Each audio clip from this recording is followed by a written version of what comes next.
Ahora vamos a hablar, obviamente desde una perspectiva personal, acerca de la relación problemática entre la abstracción teórica y la aplicación de dicha teoría en la emisión de juicios éticos.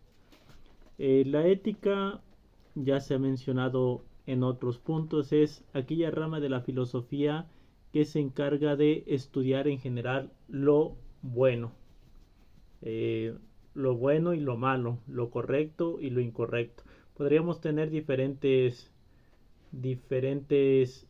polos bajo los cuales nosotros vamos a analizar una acción determinada. O vamos a estudiar sistemas que nos permiten decir que algo es correcto o incorrecto, bueno y malo, adecuado o no adecuado, etcétera. Muchas veces estos juicios tienen que ver con el contexto en el que se emiten, bien sea un contexto geográfico, contexto cultural o contexto incluso cronológico. ¿Sí? Muchas veces nosotros podremos emitir un juicio negativo acerca de una acción o de un pensamiento porque estamos viéndolo bajo la perspectiva de nuestro tiempo o de nuestro espacio. Pero no vamos a adentrarnos más en ello porque hay otros lugares donde se expresa específicamente que es la ética y se desarrolla con mayor profundidad. Yo lo que quiero señalar aquí es simplemente la diferencia que existe o la problemática que existe en la elaboración de juicios éticos. Específicamente cuando se hace un análisis abstracto, un análisis teórico, cuando se busca una respuesta a un problema o cuando se quiere tomar una postura personal acerca de un tema y no se contempla la ejecución del mismo. Entonces, muchas veces tenemos el conocimiento de las cosas, de lo correcto y de lo incorrecto en un plano racional y muchas veces no mediado por las emociones, sino que simplemente es una abstracción que hacemos a partir de una serie de eventos o una serie de teorías que tenemos al respecto. Pero bien lo dice esta frase popular: del dicho al hecho hay mucho trecho. Nosotros podremos pensar algo, pero ya el ejecutarlo nos lleva a otro punto. Incluso el ejecutar una cierta acción que pensábamos como correcta probablemente nos haga cambiar de perspectiva en la ejecución de la misma. Incluso podríamos optar por la opción contraria a ella cuando vemos los resultados que la misma tiene. Aquí se me hace muy importante, muy interesante tener el ejemplo en cuenta de Juego de Tronos, donde desde el primer capítulo, cuando hay una persona que escapa del ejército de la noche, de la guardia nocturna, que vio a los caminantes fuera de la muralla, se escapa y obviamente hay una sentencia, lo sentencian a muerte. Y dice Ned Stark, que es el líder de Invernalia en ese tiempo, explicándole a su hijo cuando lo decapitan, o cuando lo van a decapitar apenas, que aquel que dicta la sentencia es el que debe de blandir la espada. Y eso es muy interesante porque muchas veces las personas en ciertas posiciones de poder donde una decisión puede llevar a un resultado óptimo o inadecuado en la vida de algunas personas, muchas veces ven las cosas en abstracto y eso hace que eh, no puedan contemplar en sus juicios políticos, éticos o de cualquier otro tipo las consecuencias que esto pueda tener en un nivel, por decirlo así, más humano. Entonces muchas veces podría incluso cambiar la posición de alguien respecto de un juicio si es que dicha persona tiene que ejecutar la sentencia que dicha persona hizo. Sería muy interesante que las personas que tuvieran un cierto cargo donde la vida de otros estuviera en juego tuvieran que ellos mismos llevar a cabo o ejecutar la sentencia que ellos emitieron. Y es especialmente interesante porque incluso dentro de filosofía, en términos políticos y en términos teóricos más abstractos, ha habido discusiones incluso en torno, por ejemplo, a los campos de concentración. Ahí hay incluso una discusión en torno a cuál es el tipo de filosofía que puede decirse que es compatible con dicho exterminio masivo de personas. Y ahí está el caso de Hannah Arendt analizando el tema, de Michel Onfray analizando el tema, una diciendo que es una filosofía nietzscheana, o muchos atribuyen los campos de concentración a la idea de que solamente la raza aria debe prevalecer y que hay que buscar al superhombre, que la debilidad se elimine y todo eso, que podría ser un análisis un tanto superficial o al menos inmediato que nos podría dar Nietzsche. Nietzsche, si vemos lo que escribe, al menos en su obra El Anticristo, señala, al menos en unos parágrafos, que el cristianismo, por ejemplo, se ha dedicado a proteger la debilidad, pero la debilidad no se debe de proteger, la debilidad se debe de eliminar, así como se hacía, por ejemplo, en Roma o en algunos otros lugares, que si un hijo, aún ya nacido, nacía con alguna deformidad, éste se eliminaba. Entonces, en este caso debía ser de la misma forma. Entonces, la debilidad no es algo valioso, sino algo que se debe de evitar. Entonces, es interesante contemplar esta, esta postura porque después nos llevaría a la ejecución de una acción. Podríamos ver este caso igual para que se vea en términos históricos cómo se llevaba a cabo. Como referencia en la película de 300, donde Efialtes, el espartano, que era un ser deforme, con una joroba enorme, con mala visión, etcétera, que llega ya cuando es grande con Leónidas y le dice que quiere formar parte del ejército. Él le dice que su padre seguramente le enseñó acerca de las técnicas de combate espartanas y que esas técnicas requerían de la unión con todos los soldados. En este caso le pide que alce el escudo para ver que sí puede estar en la formación, pero se dan cuenta que obviamente no. Entonces él decía que si su padre, Efialtes, cuando le empieza a contar su historia, si su padre se hubiera quedado en Esparta en ese entonces, cuando él era pequeño, lo hubieran visto y lo hubieran matado. Entonces, por piedad de su padre, se fue a otro lado para evitar que sucediera tal cosa y lo crió. Entonces, ahí viene el caso de la deformidad, de la debilidad que se eliminaba para tener solamente ciertos individuos.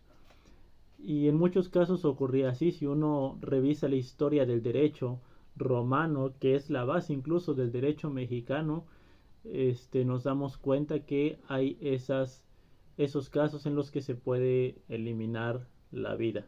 Entonces, tenemos casos históricos donde así se hacía y tenemos casos donde filosóficamente puede defenderse. Sin embargo, no solamente se puede defender esa postura, sino, por ejemplo, Michel Onfray dice que cuando Eichmann, uno de los personajes que estuvo en los campos de concentración, que ejecutaba órdenes, etcétera, le preguntaron que a qué filósofo o qué filosofía seguía, dijo que él era kantiano y algunos se escandalizaron y dijeron no puede ser kantiano. Sin embargo, Onfray señala que sí, que Eichmann es kantiano y ahí da sus argumentos acerca, por ejemplo, de la distinción que Kant hace entre el uso de la razón privada y la razón pública, ¿no? La frase que sale en su texto, en su ensayo sobre la ilustración, de pensad lo que quieras, pero obedeced, ¿sí? Probablemente puedas tener reparos en términos teóricos, pero debes de ejecutar la orden. O bien la parte de que se está cumpliendo con un cierto sistema, o incluso algunos podrían decir que se está cumpliendo con el derecho positivo en ese entonces. Y ahí viene la disputa entre positivismo y justnaturalismo, entre una serie de derechos inalienables que independientemente de todo tiempo y lugar se deben de aplicar, o bien si todo derecho para que sea derecho tiene que ser solamente aquel que es vigente en un lugar en especial. Probablemente el derecho en Alemania en ese entonces era derecho positivo, pero alguien podría decir, bueno, es que está violando aún así el derecho a la vida que tienen todos los individuos por ser individuos independientemente de su nacionalidad. Y entonces vienen todas esas disputas acerca de lo correcto y lo incorrecto en términos históricos, en términos temporales, en términos contextuales, geográficos, y hay una disputa al respecto. Pero es interesante pensar esta cuestión de las posiciones que tenían ciertas personas. Supongamos que un alto mando de un ejército cualquiera manda a matar a 100, a 1000 personas, pero él no ve la magnitud de lo que sucede. Él puede que no vea las camionetas, los camiones arrastrando tal cantidad de cuerpos, el olor, la descomposición, etcétera. Él simplemente ve un número en una hoja, simplemente es un administrador, entonces fácilmente podría tomar esta decisión, cosa que si él ejecuta personalmente podría no hacerlo. Es uno de los dilemas también que se ve en en la película de Watchmen, la de los vigilantes, donde Ozymandias, cuando se decide eliminar las grandes ciudades culpando al Doctor Manhattan con el objetivo de que toda la humanidad se uniera con un fin en específico, que sería el odio o el repudio a este personaje, él mismo dice que se obliga a ver el dolor de todas esas personas. Ahí en la parte final, al menos de la película, se ve como está viendo una gran cantidad de televisores donde se supone que le sirvieron para ver toda esta tragedia y este dolor y sufrirlo, porque si no simplemente iba a ser una decisión tomada en la pura abstracción, en el mero número. Podríamos ver solamente datos en una hoja y entonces eso hace que tomemos una decisión en cierto sentido. Ahí es donde yo veo la problemática acerca de muchas veces los juicios éticos o políticos, cuando se están en posiciones de administradores de algún tipo de tema en específico. ¿Sí? Nosotros podríamos ver una estadística y revisar la cantidad de muertes al día y simplemente podría bajar y subir. Decimos, hoy fueron 10, ayer fueron 30, antes fueron 50, pero solamente son números. Ya hasta que esos números cobran rostros, ya hasta cuando esos números cobran olores, visiones, sonidos, etcétera, es cuando dimensionamos hasta dónde puede ser, hasta dónde puede llegar el juicio, hasta dónde podríamos comprender las cosas en su total cabalidad. Entonces, ese es el problema precisamente de los juicios en general y específicamente de los juicios éticos cuando se hacen en la mera abstracción. En otro caso de materias no hay tanto problema porque podríamos abstraer a partir de un evento cualquiera, podríamos abstraer una ley. Por ejemplo, vemos que se cae un limón de una rama o una manzana de una rama, etcétera, y abstraemos una ley. Eso no requiere que nosotros comprendamos el dolor teórico que podría sufrir un limón o una manzana al caer al piso, porque suponemos o damos por sentado que no es un ser sintiente. Entonces no podría involucrar más allá que una mera observación objetiva acerca del movimiento. Sin embargo, en el caso de los juicios éticos, obviamente implica ir más allá de ello, al menos desde mi perspectiva. Cuando se hace este análisis abstracto, se pasa entonces se deja de lado el ámbito humano, por decirlo de alguna manera, que sería relevante en muchos casos.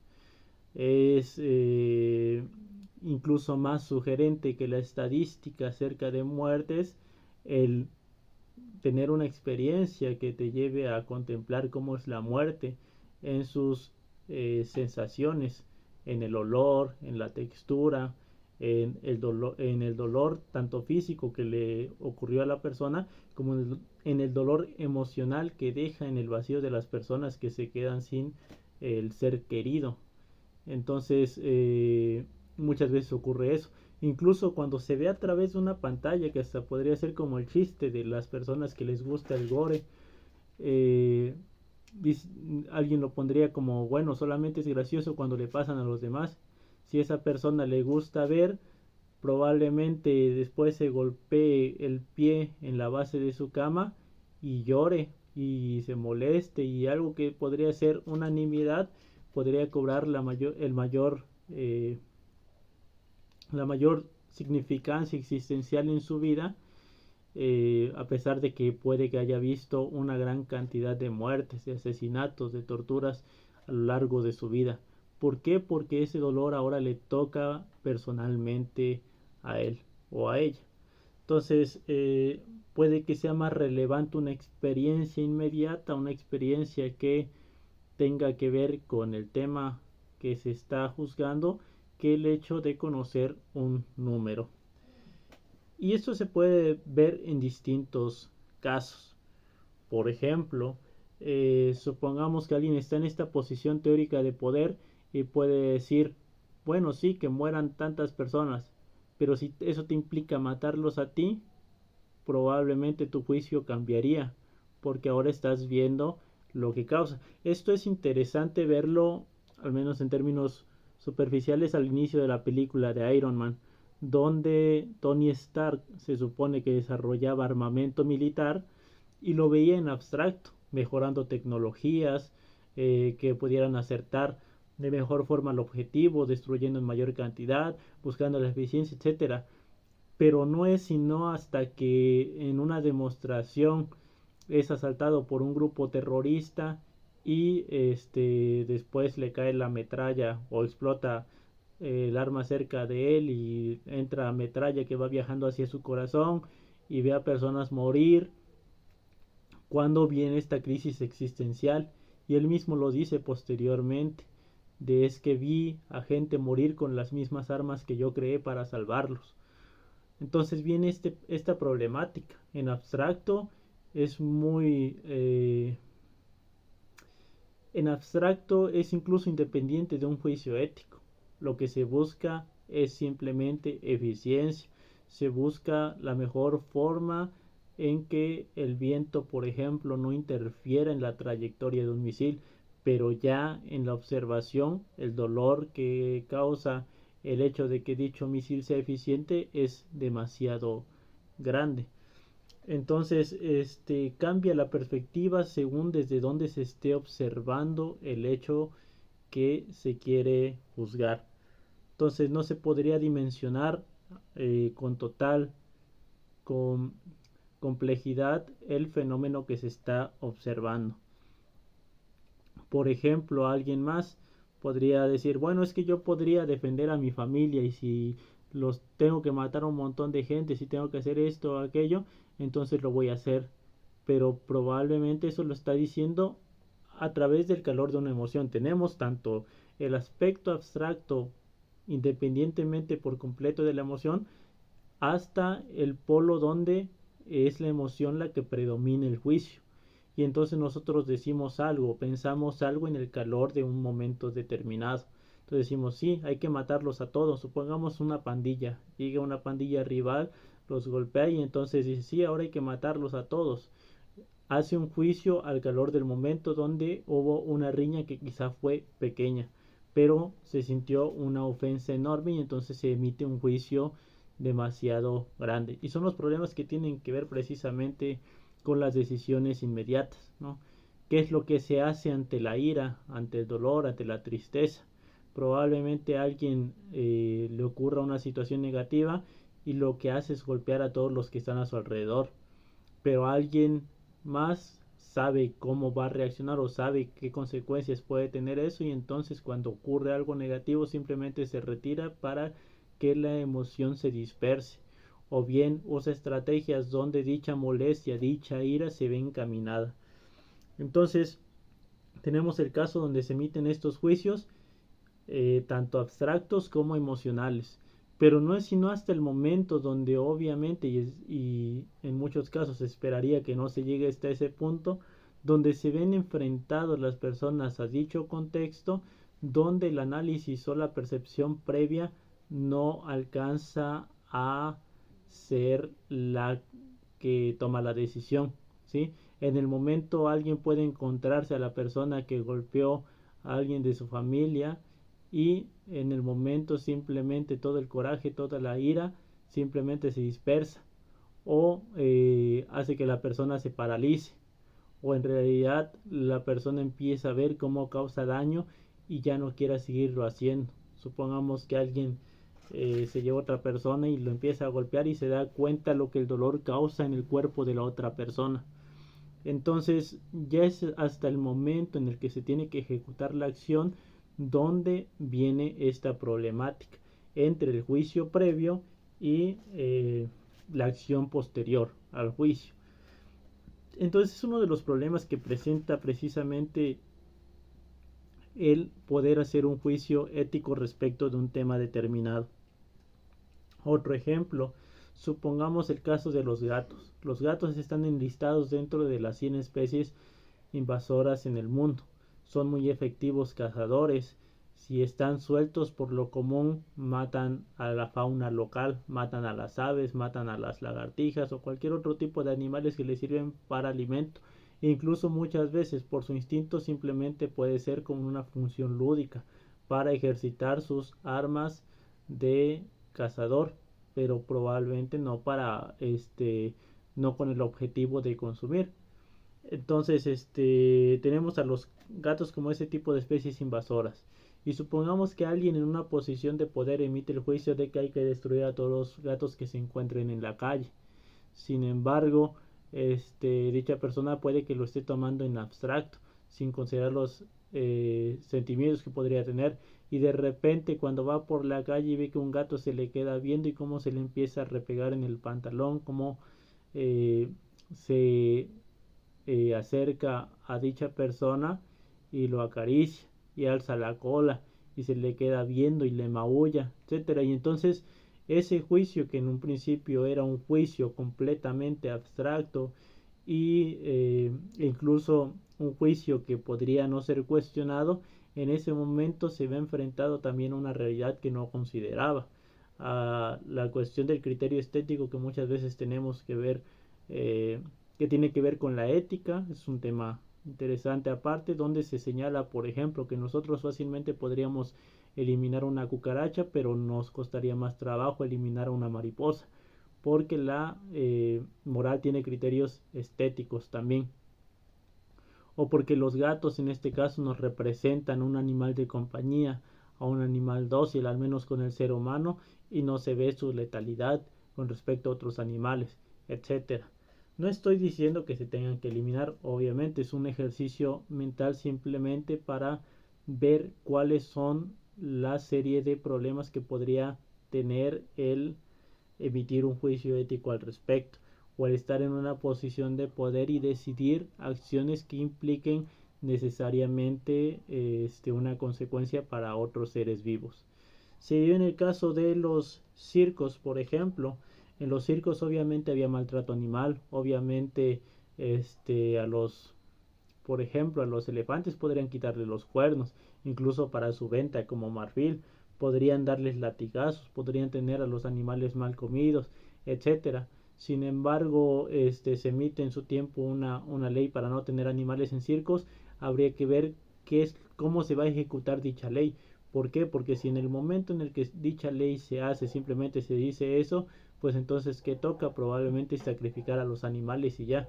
Entonces algo que podría ser tomado en abstracto ahora va a requerir una consecuencia que va a tener problemáticas negativas según cómo se vea en la ejecución de dicha idea, ¿va?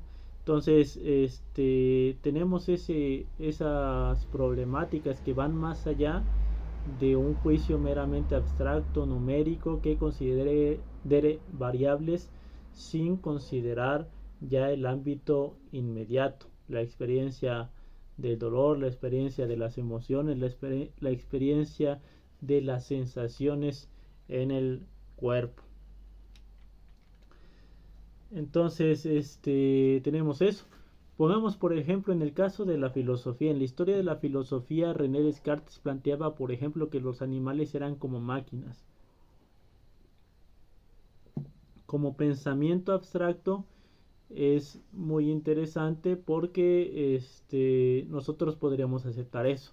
De los animales solamente conocemos que aúllan o ladran o emiten ciertos sonidos, pero nada nos garantiza, por ponerlo nuevamente como ejercicio mental, nada nos garantiza que dichos animales tengan un dolor que haga que provenga ese sonido de ellos. Entonces, en ese caso, al ver a un animal haciendo algo, nosotros podríamos decir son máquinas simplemente que emiten sonidos. Sin embargo, por la configuración que tenemos de nuestro cerebro, por la forma en la que nosotros contemplamos a los animales y hacemos esa comparación entre su fisiología y la nuestra, podríamos decir, no, es que sí, en realidad padecen dolor al igual que nosotros, y nosotros podríamos sentir empatía. Supongamos que nos suscribimos a la idea de René Descartes y decimos que los animales son máquinas. Quizá en abstracto lo hacemos, pero en el sentido práctico probablemente aún así a nosotros nos dé tristeza ver cómo un animal muere aullando, cómo empieza a sufrir, cómo se empieza a esconder, por ejemplo, cuando tiene un dolor, un virus y nosotros no podemos hacer nada al respecto. Entonces podremos decir son máquinas, pero en el momento en el que vemos el sufrimiento, ya ese pensamiento podría verse contrastado con la forma en la que lo interpretamos ya en un ámbito práctico inmediato. Entonces podríamos tener ese caso. Podríamos pensar también en abstracto, que muchas veces tiene que ver el problema de la fe o de las perspectivas del mundo en esto. La idea, por ejemplo, de una vida posterior a la muerte. Supongamos que pensamos que hay una vida posterior a la muerte y que va a ser dichosa y que todo lo que querramos se nos va a cumplir. Supongamos que tenemos una idea de no una religión en específico, en este abstracto, supongamos que una religión que simplemente nos promete completas riquezas en otro mundo, pero también tenemos inserto dentro de nosotros el miedo a la muerte, el miedo a lo desconocido. Probablemente que muy en el fondo dudemos acerca de si en realidad va a haber dicha posterior a la muerte, y entonces supongamos que alguien nos promete un cierto tipo de paraíso al aventarnos de un 10º piso y vamos decidido a hacerlo, pero en el último momento dudamos y decimos, ¿y qué tal si dicho paraíso no existe? Si dicha vida buena, agradable, etcétera, simplemente con el mero requisito de morir no lo está. Y entonces entramos en esa disyuntiva acerca de qué hacer por las consecuencias positivas o negativas que podría tener algo. Pero ya es en el momento en el que tenemos que tomar una decisión práctica respecto de algo donde todas estas dudas surgen. Entonces, nuevamente, como esto de las máquinas, de los gatos, de las muertes de los otros, etcétera, podríamos contemplar incluso el ámbito mínimo del sentimiento de las personas. Supongamos que nosotros nos suscribimos a una teoría meramente conductista, probablemente no estricta, sino más la idea popular del conductismo, acerca de si yo hago A y B, entonces voy a obtener una consecuencia C. Entonces supongamos que nosotros hacemos como en el caso que dicen de los perros, que hay que, si quieres generar obsesión en un animal X, lo que tienes que hacer es tratarlo bien y tratarlo mal, pero no con una cierta, no con un cierto orden, porque al no saber qué es lo que vas a hacer con él, entonces dicho animal va a generar obsesión por ti, simplemente va a estar buscando tu respuesta. Así muchas veces también las personas actúan con otras personas. Lo que hacen es darle dosis positivas y dosis negativas en diferentes cargas, en diferentes momentos. Incluso como estrategia podría plantearse esto, y esto genera obsesión probablemente en las otras personas. Es algo que se ha estado cobrando relevancia en los últimos años, lo de el love bombing, lo de la atención completa y de repente completa falta de atención, o lo contrario, una falta de atención inicial y después atención, etcétera, para generar obsesión, para generar una cierta consecuencia. Sin embargo, también hay que tener en cuenta que muchas veces también dichas acciones tienen que ver con el tipo de valores al que las personas se quiera apegar. ¿Por qué? Porque probablemente alguien podría decir, sí, yo podría aplicar eso, sí, yo podría hacer X y Y para obtener Z. Sin embargo, cuando ya estás viendo al otro como un ser humano más allá de como una respuesta a un estímulo, entonces vienen los dilemas acerca de si que lo que se está haciendo, lo que se está por hacer es correcto o incorrecto. Si la consecuencia que se tiene es la que se buscaba o simplemente es una respuesta meramente conductual que expresa algo pero en realidad está siendo más dañina que positiva, etcétera. Entonces no tiene que irse uno al caso extremo de las consecuencias en la muerte, en la destrucción, etcétera, sino incluso en las emociones de las demás personas. Entonces en estos casos hay que darse cuenta que muchas veces el ámbito emocional lo dejamos de lado y nos quedamos en la mera abstracción, y eso podría ser un problema al menos en las decisiones éticas. Y hay que darse cuenta que muchas veces incluso podríamos tener una decisión racional, una decisión que nos permita comprender un cierto tema o tomar posición respecto de cierto tema, pero muchas veces esa toma de posición tiene que ver con un discurso que nos decimos a nosotros mismos o que les decimos a los demás. Dentro de ética, por ejemplo, tenemos problemas clásicos. El problema de si vas en un tren y este tren va a arrollar a una persona, pero lo puedes desviar, pero en ese este si vas en un tren y en ese tren vas a arrollar a dos o tres personas, pero lo puedes desviar, y en el otro carril solamente va a morir una persona, ¿lo harías o no? Y ahí vienen los problemas, ¿no? Del utilitarismo. Sí, lo voy a hacer porque mataría una menor cantidad de personas. Pero esta persona es una persona que probablemente te ayude para la cura a tal enfermedad. Ah, entonces probablemente tengas que arrollar a las tres personas porque esta persona vale más que las otras en términos de la cantidad de gente que puede salvar. Ah, sí, pero es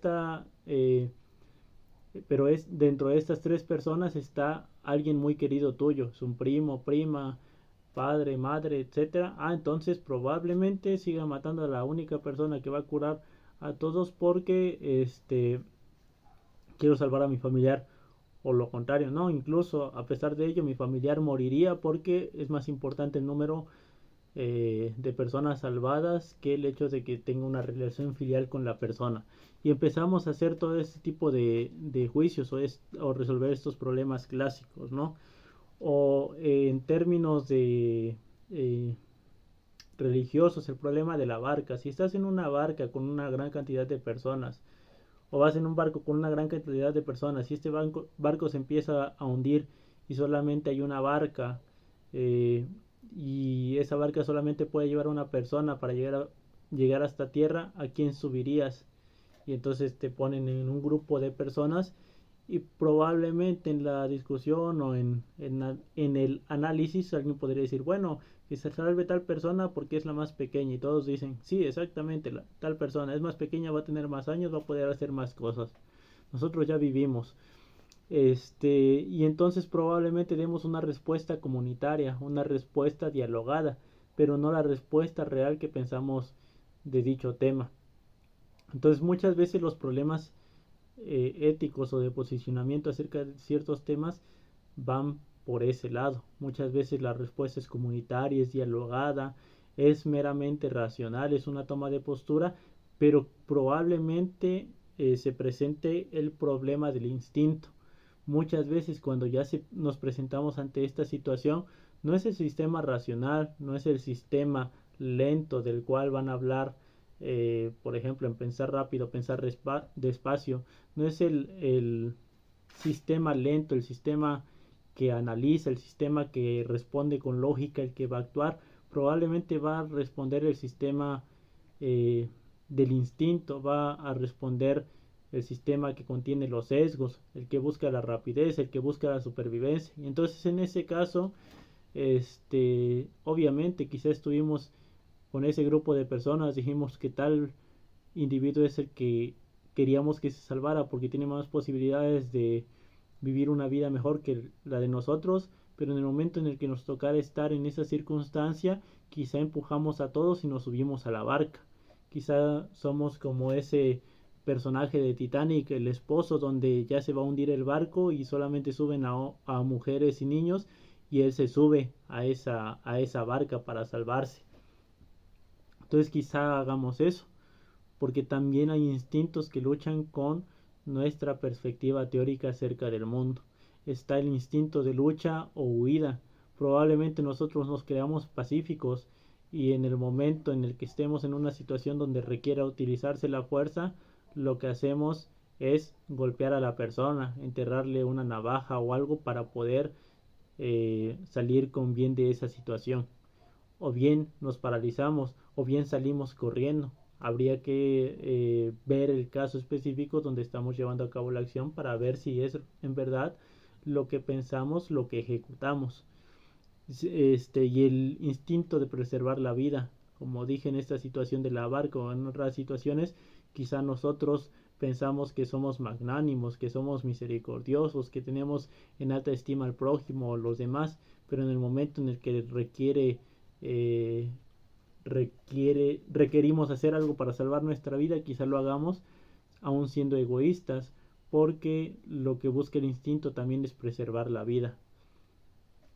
Entonces vienen todas esas consideraciones. Quizás nosotros incluso consideraríamos adecuado el acabar con nuestra propia vida, y ya cuando lo vamos a hacer en el último momento, cuando ya estamos haciendo las cosas, algo hace que desesperadamente nos tratemos de librar de la situación en la que estamos.